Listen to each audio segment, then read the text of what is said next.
कंगाले हुए और वे कंगाले हुए। और जिन जिन में ये मोती लूटे वो तो माला माल हुए। धन दौलत के बने पुजारी आखिर वो कंगाल हुए। आखिर वो कंगाल हुए। चांदी सोना वालों सुन लो।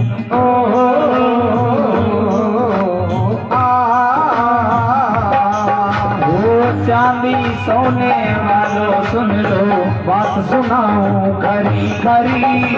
ले लो रे कोई रात का प्यारा सोरी मचाऊं गली गली। सोरी मचाऊं गली गली। ओ राम नाम के हीरे मोती मैं बिखराऊं गली गली। ले लो रे कोई राम का प्यारा सुर मचाऊं गली गली। आवाज लगाऊं गली गली।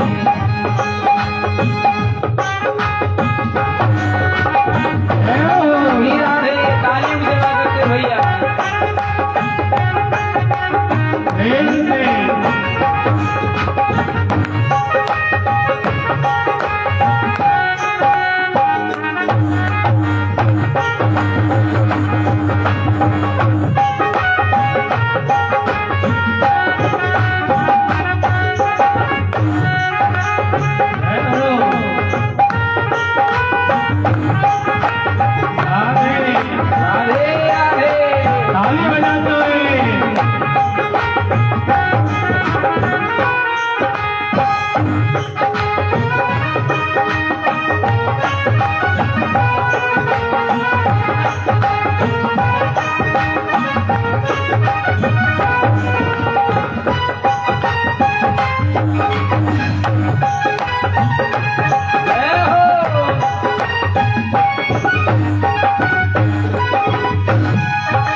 अपनी कहता जाएगा दुनिया को तू कब तक पगले अपनी कहता जाएगा। गोविंद को तू भूल गया है अंत समय पछताएगा। अंत समय पछताएगा। अंत समय पछताएगा। 2 दिन का ये चमन खिला है।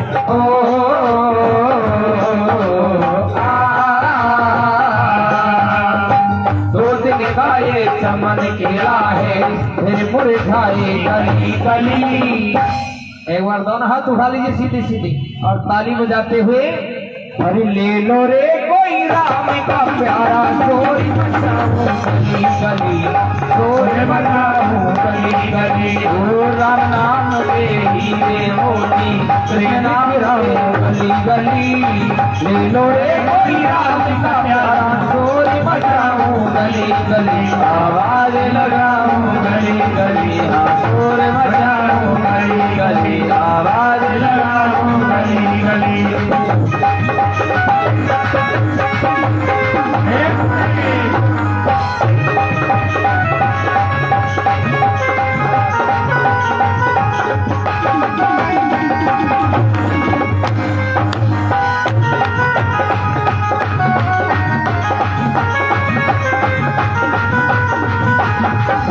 नाम के हीरे मोती मैं बिखराऊं गली गली।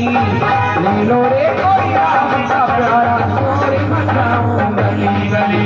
आवाज लगाऊं गली गली। आवाज लगाऊं गली गली। आवाज लगाऊं गली गली।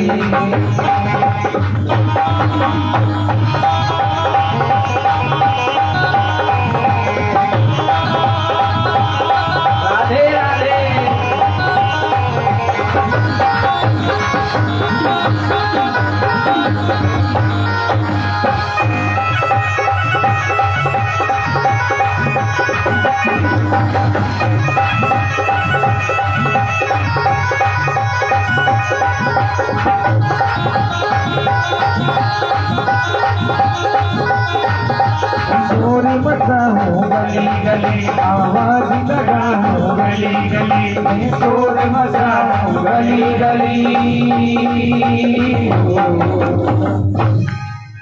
बोलिए भक्त वत्सल भगवान की जय हो। बोलिए भक्त और भगवान की जय हो। जय जय श्री राधे श्याम। एक बार सभी जोर से बोलेंगे राधे राधे। आदरणीय श्री सूत जी महाराज ने शौनकादिक ऋषियों श्रवण पान कराया। हे ऋषिवर, जो व्यक्ति भगवान की कथा को इस कान से सुने और इससे हृदय में उतार ले, उसे पीना कहते हैं। बोले कब तक पिए? बोले भैया भगवान के कार्यों में कभी देरी नहीं करनी चाहिए। जहां भगवान की कथा हो रही, भाई आज नहीं कल चलेंगे, तो कल नहीं और कल चलेंगे, तो देरी होती रहती है। हाँ, जहां भगवान की कथा होती है वहां तुरंत जाना चाहिए। अपने आंचल को आंसुओं से भिगोती चली जाती है, जिंदगी यदि रोई तो रोती ही चली जाती है। और नेक कामों में देर ना कर प्यारे, क्योंकि देर होती है तो होती ही चली जाती है। भगवान के कार्य में अगर थोड़ी भी देरी कर दी तो भैया देर होती होती निकल जाएगी, लेकिन भगवान का कार्य नहीं हो पाएगा। इसलिए प्रभु कार्यों में देर ना कर प्यारे, देर होती है तो होती चली जाती है। जब तक जिंदगी है भगवान की कथा को सुनना चाहिए। और जिसने भगवान की कथा को कभी सुनाई ना हो, उनके लिए गोस्वामी तुलसीदास जी ने बड़े सुंदर शब्दों में बताया है। और जिसने भगवान की कथा सुनी हो और सुनने के बाद बोल भैया बहुत है इतनी, अब ज्यादा इच्छा नहीं है, कितनी सुने, अभी तो यहाँ हो रही है, कल कहीं अंत होगी वहां जाएंगे, कितनी कितनी दूर जाएं। और जिसने भगवान के नाम को अपने मुख से नहीं निकाला है, कि क्षण भंगुर जीवन की कल का, कल प्रात को जान खिली ना खिली, मलियाचल की सुच शीतल मंद, समीर चली के चली ना चली, रट ले हरि नाम हरि रसना, फिर अंत समय पे हिली ना हिली। इसलिए गोस्वामी तुलसीदास जी ने इन तीनों व्यक्तियों के लिए बड़ी सुंदर बात कही रामचरितमानस में। जिन मुख राम नाम नहीं आवा, जिन मुख राम नाम नहीं आवा, जिन मुख राम नाम नहीं आवा, जिन मुख राम नाम नहीं आवा, सो मुख ब्रह्मा व्यर्थ बनावा, सो मुख ब्रह्मा व्यर्थ बनावा। रामचरित जे सुनत अगाही, रामचरित जे सुनति अगाही, रामचरित जे सुनत अगाही, रामचरित जे सुनति अगाही, वो रस विशेष जान नाई, रस विशेष जाना तेन नाही। ओ जिन हरि कथा सुनी नहीं काना, जिन हरि कथा सुनी नहीं काना, ओ श्रवण रंग आई भवन समाना, श्रवण रंग आई भवन समाना। बोले भैया रामचरित जे सुनत आई, रस विशेष जानाते आई। जो व्यक्ति भैया बस कितनी सुने, उसने अभी राम के नाम की महिमा को जाना ही नहीं है। और जिस व्यक्ति ने कभी अपने कानों से भगवान के नाम को सुना ही ना हो, उस व्यक्ति के कान चूहे के बिल के समान होते हैं। श्रवण रंध ऐ भवन समान। उस व्यक्ति के कान एक चूहे के बिल के समान। और जिस व्यक्ति ने अपने मुख से भगवान के नाम का उच्चारण ही नहीं किया, भैया मानो ब्रह्मा जी ने उस व्यक्ति को मुख को व्यर्थ में बना दिया, कोई कार्य का नहीं है। बोले भैया भगवान की कथा को कब, कहाँ, कैसे कराना चाहिए? भैया भगवान के कार्यों में कभी देरी नहीं करनी चाहिए, और भगवान के कार्य के लिए कभी मुहूर्त दिखवाने की जरूरत नहीं है। भगवान रामचंद्र का विवाह बड़े शुभ मुहूर्त में हुआ था। राज्याभिषेक के लिए भी दशरथ जी मुहूर्त दिखवाना चाहते थे वशिष्ठ मुनि के द्वारा, और वशिष्ठ मुनि ने बड़ी सुंदर बात दशरथ महाराज को समझाई कि बेगी विलंग न करिए नृप, और साजिए सब ही समाज, सुदिन सुमंगल जबई तब, राम हो ये युवराज। दशरथ जी मुहूर्त दिखवाने की जरूरत नहीं है। जब सुमंगल शुभ दिन आ जाएगा, मानो उस दिन राम का राज्याभिषेक हो जाएगा। मुहूर्त दिखवाया, लेकिन होना था अभिषेक राम का। बन को गए रघुवीर, विधाता अजब लिखी तकदीर। भैया भगवान के कार्य में कोई मुहूर्त की जरूरत नहीं है, कोई मास की जरूरत नहीं है। जब भगवान का कार्य प्रारंभ हो जाए, मानो उस दिन से शुभ दिन माना जाता है। आदरणीय सूत जी से शौनकादिक ऋषियों ने जन कल्याण के लिए 6 प्रश्न किए, और इन्हीं 6 प्रश्नों में पूरी भागवत कथा का सारांश है। 1 नहीं, 2 नहीं, 6 प्रश्न। सबसे पहला प्रश्न किया, मनुष्य के लिए परम धर्म क्या है? इस मनुष्य जीवन के लिए परम धर्म क्या है? या 4 बजे जगना परम धर्म है, या रोजाना मंदिर जाना परम धर्म है, या झाड़ू लगाना परम धर्म है? आखिर धर्म क्या है? उन शांत एकांत तपश्चर्या या एकांत में जाकर के भगवान की तपस्या करना, ये मनुष्य के लिए परम धर्म है। हमारा पहला प्रश्न। सूत जी ने जन कल्याण के लिए, क्योंकि भैया जब दूसरों का कल्याण होगा तो उनके साथ हमारा भी कल्याण होगा। जन कल्याण के लिए प्रश्न, मनुष्य के लिए परम धर्म क्या है? दूसरा प्रश्न हमारा आपसे ये है कि व्यक्ति धर्म करने के लिए मंदिर जाता है, तो भैया मंदिर में जाकर के किस देवी देवता का पूजन करना चाहिए? क्योंकि भैया ये कलयुग है, और कलयुग में कहते हैं भैया 33 कोटि देवता है। अब 33 कोटि नहीं, आप तो जाने कितने कोटि देवता है। एक ना एक देवता तो कलयुग में नित्य प्रति प्रकट होता है। आखिर व्यक्ति को मंदिर में जाकर के किस देवी देवता का पूजन करना चाहिए? ये हमारा आपसे दूसरा प्रश्न है। तीसरा प्रश्न हमारा ये आपसे ये है कि कहते भैया भगवान में और वेद में भगवान को कहा जाता है अजन्मा। भगवान का नाम ही जब अजन्मा है तो सूतम जानासी भद्रम ते भगवान सात्वताम पतिम देवक्यम वासुदेवस्य पुनि यश चिकित्सयम्। जब अजन्मा है तो क्यों वो कौशल्या के पुत्र राम बने, और क्यों भैया देवकी के पुत्र कृष्ण बने? जब अजन्मा है।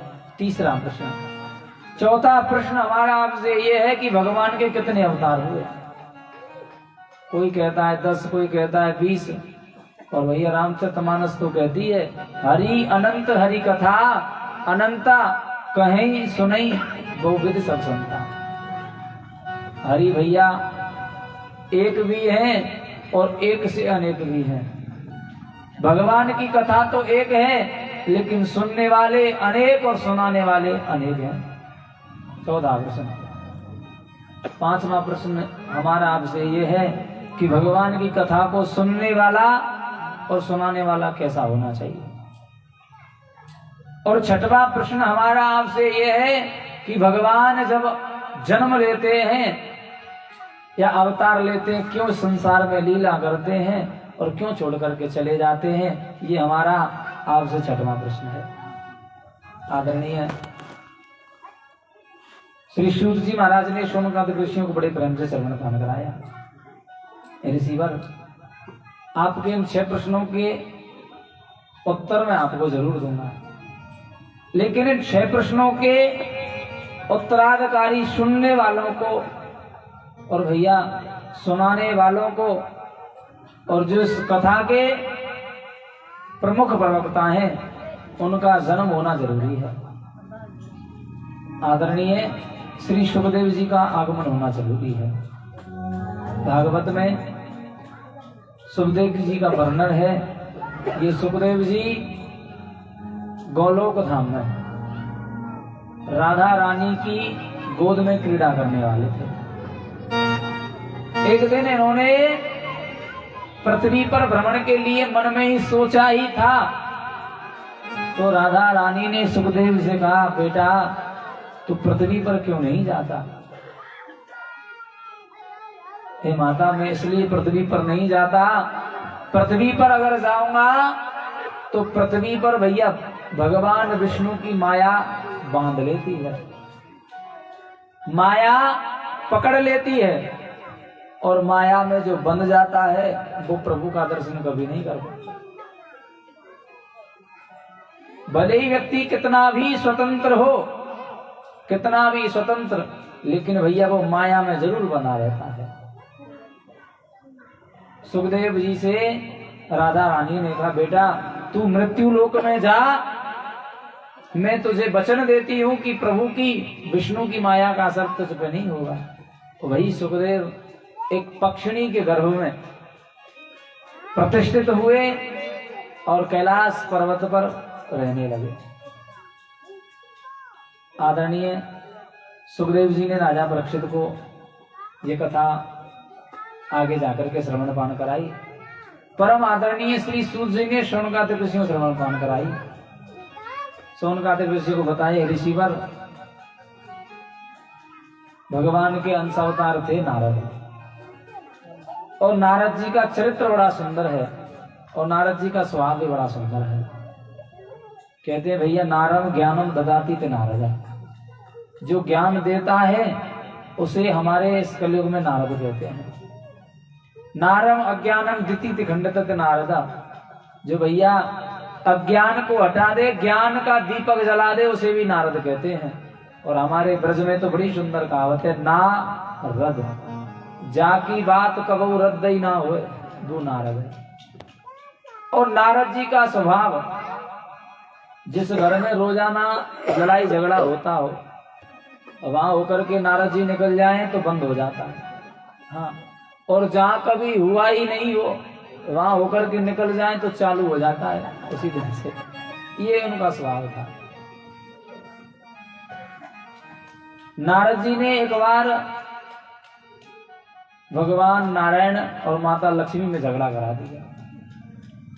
स्वयं पिता ब्रह्मा और ब्रह्माणी में झगड़ा करा दिया। अब बचे थे शंकर भगवान और पार्वती मैया। इनमें झगड़ा मैंने नहीं कराया, चलकर देखता हूं कि झगड़े में होता क्या है। हाँ? और नारद जी माता पार्वती के एक दृष्टि से गुरु लगते थे, क्योंकि हिमाचल राजा की पुत्री थी और हिमाचल राजा के गुरु नारद जी थे।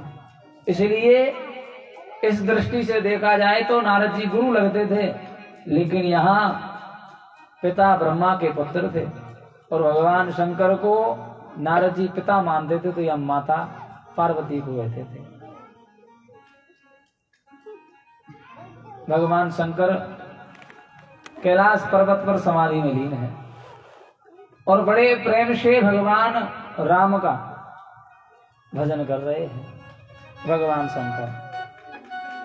और जैसे ही पहुंचे नारद जी, तो माता पार्वती अकेली विराजमान है कैलाश पर्वत पर, और वहां कोई घर तो है नहीं, पर्वत ही पर्वत है। हाँ। पार्वती मैया ने नारद को देखा तो बड़ा सुंदर स्वागत सम्मान किया, बड़े प्रेम से आसन बिछाया, आसन बिछा करके पत्रम पुष्पम फलम तोयम, जैसा था वैसा पान कराया। बड़ा प्रेम माता पार्वती ने नारद से किया। नारद जी से माता पार्वती ने पूछा, अरे बेटा नारद, आजकल तो तूने आना जाना बंद कर दिया, आखिर क्यों? पहले तो तू रोजाना आता था, अब तो तुम बिल्कुल नहीं आते हो। बोल माता जी क्या बताऊं, इस संसार में कोई प्रेम करता है तो भैया वो बनावटी प्रेम करता है। किसी के पास अगर ज्यादा चले जाओ आप तो लोग बाग समझते भैया कोई ना कोई स्वार्थ है, बिना स्वार्थ के नहीं आता है। पति अगर पत्नी से प्रेम करती है तो उसके पीछे भी कोई स्वार्थ है, और बिना स्वार्थ के माता कोई प्रेम करता ही नहीं है, क्योंकि संसार में प्रेम बनावटी बताया। क्योंकि रामचरितमानस बड़ा सुंदर उल्लेख करती है। रामचरितमानस में गोस्वामी तुलसीदास जी ने बड़े सुंदर शब्दों में वर्णित किया। सुर नर मुनि जन की यह रीति, स्वार्थ लाग करे सब प्रीति। राम सिया राम जय जय राम, राम सिया राम जय जय राम। ओ सुर नर मुनि जन की यह रीति, स्वार्थ लाग करे सब प्रीति। राम सिया राम जय जय राम, राम सिया राम जय जय राम। ए माता, मैंने आना जाना इसलिए बंद कर दिया क्योंकि संसार में सुर नर मुनि जन की यह रीति। महाराज, बिना स्वार्थ के कोई किसी से प्रेम नहीं करता। नारद जी ने कहा ही था, इतने माता पार्वती बोली, बोले मैं आपको क्या बताऊं, मैं आपको क्या बोल सकती हूँ। मेरे पति है ना, मुझसे इतना प्रेम करते हैं, जिसे कहता है गुरु मंत्र, जिसको गोपनीय रखा जाता है। क्योंकि गुरु कभी नहीं मरता। हमारा गुरु मर जाता है लेकिन गुरु का मंत्र कभी नहीं मरता। गुरु कल्याण कभी नहीं करता है लेकिन गुरु का मंत्र कल्याण करता है। जिसे कहते हैं गोपनीयम गोपनीयम गोपनीयम प्रियतनता, इसको जितना हो सके उतना गुप्त रखना चाहिए। लेकिन मेरे पति ने तो मुझे वो भी बता दिया। अब बता नारद, कहाँ बनावटी प्रेम रहा। अच्छा माता, आपसे इतना प्रेम करते हैं भैया, प्रेम की बात मैं आपको क्या बताऊं, इतना प्रेम करते हैं। अगर समाधि में किसी देवता का दर्शन करते हैं तो पहले मुझे आकर बताते हैं। अच्छा मैया एक बात बता, जब तुझे सब कुछ बता ही देते हैं तो उन्होंने आपसे कुछ छुपा के रखा ही नहीं होगा? नहीं भैया, बिल्कुल कुछ नहीं छुपा रखा है। जब आपसे कुछ छुपाया ही नहीं है तो आपको एक बात तो जरूर बताई होगी। तो अपने गले में मुन्नों की माला पहने रखते हैं 24 घंटे, उसको रखते भी नहीं है। क्या आपको बताया उसमें किसके सर लगे हुए हैं? अरे बेटा, तूने तो मेरी आंखें ही खोल दी। मोह ना पतो ही भैया कि इतने बनावटी प्रेम करें, मोकू आज तक कबू ना बताई। माता जी, मेरा काम था वो तो मैंने कर दिया, आप जानो आपका काम जाने।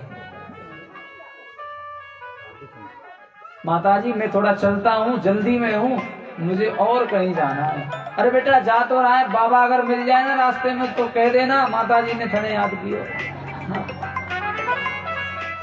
बाबा समाधि से खड़े होकर के आ ही रहे थे, नारद जी को देखा। हो नारद तुम यहाँ? बाबा थने माता जी ने याद कियो है। हाँ, नारद जी ने कह तो दिया, भगवान शंकर बोले भैया नारद जहां से तू आता है वहां तो लोग अपने आप याद करते हैं। हाँ। नारद जी चले गए, भगवान शंकर पहुंचे। माता पार्वती ने सुंदर वस्त्रों को त्याग करके मलिन वस्त्र धारण किए और महाराज एक स्थान से दूसरे स्थान पर जा बैठी, क्योंकि भगवान शंकर पहुंचे। जाकर देखा देवी यहाँ नहीं है। क्या बात है? देवी के पास पहुंचे, देवी कैसे आप यहाँ? बोले महाराज मैंने तो सुना है कि तुम बाहर से ही काले हो, हाँ, पर पता तो आज चला तुम अंदर से भी काले हो। बोले देवी क्या बात हुई?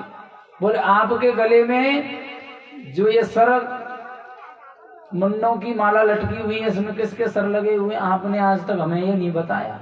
बोले देवी आपने पूछा ही नहीं था और मैंने बताया नहीं था, सो आज पूछ रहे हो तो मैं बता देता हूं। इसमें किसी के सर नहीं है, इसमें केवल सर लगे हुए तो आपके लगे हुए हैं। क्योंकि जब आप एक शरीर को त्यागते हो, दूसरा शरीर धारण करते हो, तो आपकी याद मुझे बड़ा सताती है, इसलिए आपके सर को मैं परो लेता हूं। माता पार्वती ने देखा माला की तरफ, मैं इतनी बार मर गई और तुम एक भी बार नहीं मरे। हाँ, ऐसी कौन सी बाबा तुमने औषधि खा रखी है कि बूटी खा रखी है? हाँ, आजकल तो भैया कलयुग का व्यक्ति जवान बनने के लिए बड़ी बड़ी चीजें खाता है। शिलाजीत है, स्वर्णभस्म है, हाँ, एक डिब्बा और आता है भैया पतंजलि का चमन प्रकाश। हाँ, ऐसा आपने कौन सी औषधि, कौन सी जड़ी, कौन सी बूटी खा रखी? बोल देवी ना जड़ी खा रखी है ना बूटी, मैंने तो अमर कथा का पान कर रखा है। तो स्वामी जी कृपा करके ये अमर कथा मुझे भी बतलाइए। बोले देवी इस कथा को 7 दिन तक सुनाया जाता है और जो व्यक्ति इस कथा को सुनता है वो व्यक्ति अमर हो जाता है। बोले मैं इस कथा को जरूर सुनूंगी। बोले देवी इस कथा को मैंने आपको कब कब और कहाँ नहीं सुनाया। आज मैं बड़ा भाग्यवान हूँ, मैं बड़ा आज खुश दिन मानता हूँ कि आपने अपने श्रीमुख से कहा कि मैं इस कथा का पान करना चाहती हूँ। मैं मेरी इच्छा अनुसार आपको कहाँ कहाँ इस कथा को सुनाने नहीं ले गया। एक बार त्रेता युग माही शंभु गए कुंभज ऋषि माही संग सती जग जननी भवानी सुनी महेश परम सुखमानी। एक बार त्रेता युग था, तब भी मैं इस कथा को सुनाने के लिए तुम्हें कुंभज ऋषि के पास लेकर गया। जब तुम सती रूप में थी आपने श्रवण पान नहीं की। वर्णित विविध पंथ इतिहासा, आपको मैं कितना बताऊं, मैंने कब कब इस कथा को आपको पान नहीं कराया। लेकिन जब आपने अपने श्रीमुख से पहले ही आगमन किया तो मैं इस कथा को जरूर सुनाऊंगा। देवी इस कथा को जब सुनाता हूं मैं तो आंखें बंद करके सुनाता हूं, और इस कथा में देवी नींद बहुत आती है। पता कैसे चलेगा कि आप कथा सुन रही हो या नहीं सुन रही हो? क्योंकि माता पार्वती ने भगवान शंकर से बड़ी बड़ी इस कथा के लिए प्रार्थना की, बड़ी बड़ी इस कथा के लिए आज माता पार्वती ने बड़ी बड़ी प्रार्थना की। हे प्रभु आप मुझे उस कथा को जरूर सुना दो। पिया मोए अमर कथा सुना। मैं अमर कथा सुनना चाहती हूँ। और महाराज भगवान शंकर तैयार हुए और भगवान शंकर तैयार होकर के चले कैलाश पर्वत से थोड़े नीचे उतरे। सुंदर बट वृक्ष, क्योंकि बट विश्वास अचल निज धर्मा। बट के वृक्ष में बड़ा विश्वास होता है, क्योंकि बट वृक्ष की जड़ इतनी विश्वास रहित होती है, कितना भी भयंकर आंधी तूफान आ जाते लेकिन गिरने वाला नहीं है। ऐसे ही जब माता पार्वती ने विश्वास किया मैं इस कथा को जरूर सुनूंगी, ऐसे विश्वास से अगर व्यक्ति सुनता है तो कल्याण जरूर हो जाता है भैया। बट विश्वास अचल निज धर्मा। भगवान शंकर माता पार्वती को लेकर चले और जाकर के जंगल में 3 तालियां बजाई और जितने भी जंगल में जीव जंतु थे सारे भाग गए भगवान शंकर के क्रोध को देख करके। एक पक्षिणी थी, गर्भवती थी, प्रसव बड़ा, दौड़ रही थी, एक अंडे को जन्म दे करके भाग गई। जन्म देते समय अंडा जमीन पर गिर पड़ा और फूट गया। भगवान शंकर ने आसन बिछाया तो भगवान शंकर के आसन के पीछे वो अंडा पड़ा हुआ था। माता पार्वती सामने विराजमान है और बड़े प्रेम से इस कथा को श्रावण मास में, महाराज बड़ा सुंदर महीना होता है, श्रावण मास की शुक्ल पक्ष द्वादशी तिथि को इस कथा को भगवान शंकर ने माता पार्वती को सुनाना प्रारंभ किया। और बड़े प्रेम से जब इस कथा को सुनाया तो भैया सुनाते सुनाते माता पार्वती ओम नाम की ध्वनि निकालती थी। पता चले कि आप कथा सुन रही हैं नहीं सुन रही हैं। आदरणीय सुखदेव जी ने इसी कथा को राजा परीक्षित को सुनाया और इसी कथा को भगवान शंकर ने माता पार्वती को सुनाया। और बड़े प्रेम से जब सुन रही थी तो भैया कथा का प्रभाव और कथा का प्रताप इतना होता है, जहां ये कथा होती है वह क्षेत्र परम धाम बन जाता है। जहां ये भगवान की कथा होती है, जहां इस भगवान की कथा की स्थापना हो जाती है वह परम धाम। यत्र तत्र भवेत पुण्यम श्रीमद् भागवतम लगे। भैया वहां देवता आकर के निवास करते हैं जहां भगवान की कथा होती है। इस कथा का प्रताप ऐसा हुआ, एक दिन की कथा में वो अंडा फूटा हुआ जुड़ गया। दूसरे दिन की कथा में अंडे में जीव का प्रादुर्भाव होने लगा और तीसरे दिन की कथा जैसे ही समाप्त हुई अंडा फूट गया, तोते का बच्चे का रूप धारण हुआ। और आज की तरह नहीं, 3 घंटे 4 घंटे नित्य प्रति नॉन स्टॉप चलती थी कथा। चौथे दिन की कथा बड़े प्रेम से उस तोते के बच्चे ने श्रवण पान की, इतना मन लगा। और कथा में भैया वास्तव में मन लगता है, इतना मन लगा सब कुछ भूल गया वो तोते का बच्चा। और 5वें दिन की कथा जब आती है ना भैया, शास्त्र कहते हैं जितना रसगुल्ला मीठा होता है उतनी भगवान की कथा होती है मीठी। और जिसने कभी रसगुल्ला ही नहीं खाया हो वो 5वें दिन आ जाना, हम खिला देंगे सबको। 5वें दिन की कथा इतनी मीठी होती है कि इसमें भैया माता पार्वती को आ गई नींद। ओम नाम की ध्वनि निकलना हुई बंद। तोते के बच्चे ने सोचा अगर ओम नाम की ध्वनि नहीं निकली तो भैया कथा यही बंद हो जाएगी। और कथा कभी बंद नहीं होती, जब तक इसका समय नहीं आता तब तक कथा चलती रहती। कथा का विश्राम होता है, विराम होता है। उस कथा का प्रभाव ऐसा पड़ा उस तोते के बच्चे के जीवन में कि ओम नाम की ध्वनि स्वतः ही निकालने लगा। और भगवान शंकर माता पार्वती को बड़े प्रेम से कथा सुना रहे हैं। कथा सुनावे पार्वती को शिव शंकर भगवान। और सुनते सुनते अमर कथा को बंद हो गए कान। उमा के पड़ गयो सोता, हुकरा दे रयो तोता। उमा के पड़ गयो सोता, हुकरा दे रयो तोता। बागामर पे महादेव जी बैठे आसन मार। लगे सुनाने अमर कथा को गौरा गोत्र पुराण।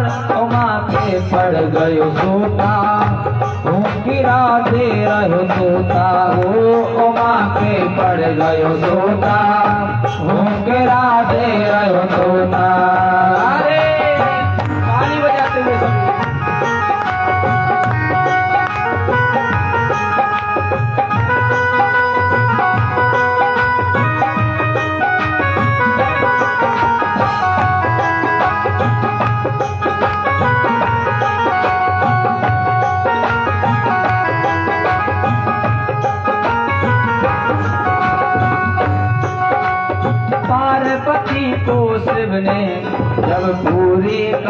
सुनाई। पार्वती को शिव ने जब पूरी कथा सुनाई। एक पेड़ पे सुन रहा तोता वो रहो आवाज लगाई।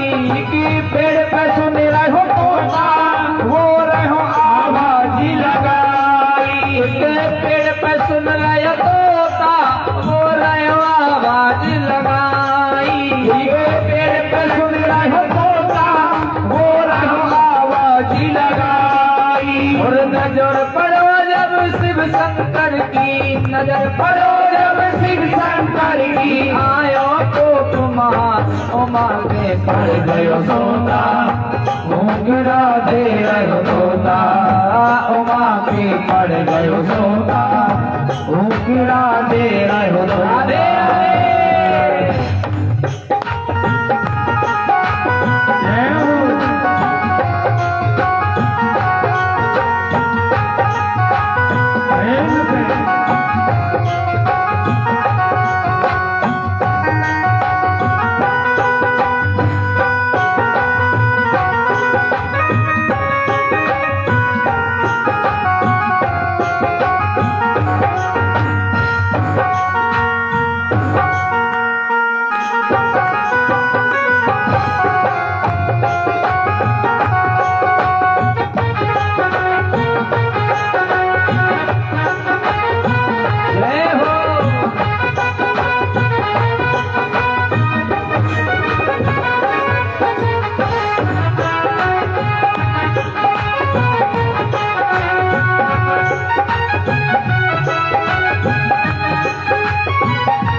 भोला ने सुआ के पड़ो पिछाड़ी।